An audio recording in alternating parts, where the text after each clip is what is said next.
আরও বিপাকে মন্ত্রী চন্দ্রনাথ সিনহা। এবার মন্ত্রীর গ্রামের বাড়ি এলাকা মুরারইতে ইডির হানা। মুরারই 2 নম্বর ব্লক কৃষি দপ্তরের অফিসে হানা দেওয়া হলো এবং চন্দ্রনাথ সিনহার দেওয়া তথ্য যাচাই করেছে ইডি।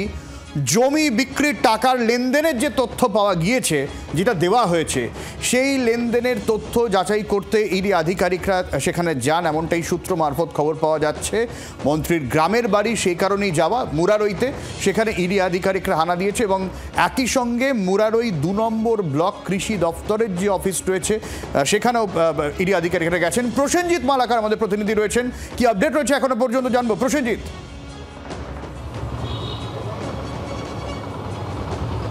দেখো, একেবারে প্রথমেই তোমাকে বলতে হয় সব্যসাচী, যত সময় বেড়েছে, যত সময় এগোচ্ছে, তত মন্ত্রী চন্দ্রনাথ সিনহার কিন্তু অস্বস্তি বৃদ্ধি পাচ্ছে। তার কারণ কি, একদিকে যখন তুমি দেখতে পাচ্ছ কেন্দ্রীয় তদন্তকারী সংস্থার আধিকারিকরা কোর্টে তাকে আবেদন করেছে নিজেদের হেফাজতে নেওয়ার জন্য, তার শুনানিও রয়েছে, তার পাশাপাশি তার যে নথি, অর্থাৎ যে টাকা পয়সার লেনদেনের ক্ষেত্রে মন্ত্রী চন্দ্রনাথ সিনহা মূলত তার কৃষি জমির কৃষি কেনাবেচার তথ্য সামনে এনেছিলেন, পাশাপাশি জমি কেনাবেচা, অর্থাৎ তার যে গ্রামের বাড়ি মুরারই এলাকার, সেখানে জমি কেনাবেচার বেশ কিছু তথ্য এবং টাকা লেনদেনের তথ্য তিনি কেন্দ্রীয় তদন্তকারী সংস্থার হাতে তুলে দিয়েছিলেন।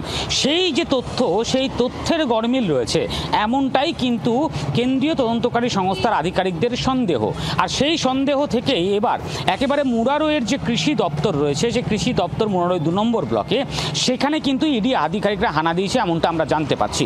এবং সেখানে আমরা দেখতে পাচ্ছি বা সূত্রের খবর জানতে পারছি যে কৃষি দপ্তরের যারা আধিকারিক রয়েছেন তাদের সাথে কথা বলে মূলত যে কাগজগুলি দেওয়া হয়েছে মুরারই এলাকার জমি লেনদেনের, পাশাপাশি কৃষি কেনাবেচার ক্ষেত্রে যে জমির কাগজপত্র দেওয়া হয়েছে, সেই কাগজপত্রের কতটা বৈধতা রয়েছে এবং টাকা পয়সা লেনদেনে যে তথ্য মন্ত্রী চন্দ্রনাথ সিনহা সামনে এনেছেন, সেক্ষেত্রে দাঁড়িয়ে কত পরিমাণ জমি, কতটা ধান বিক্রি হয়েছে, কত টাকা সেখান থেকে আয় করতে পেরেছেন তিনি, এমন যে তথ্যগুলি রয়েছে সেগুলিকে মূলত যাচাই করার চেষ্টা করা হচ্ছে, কাগজপত্র খতিয়ে দেখা হচ্ছে।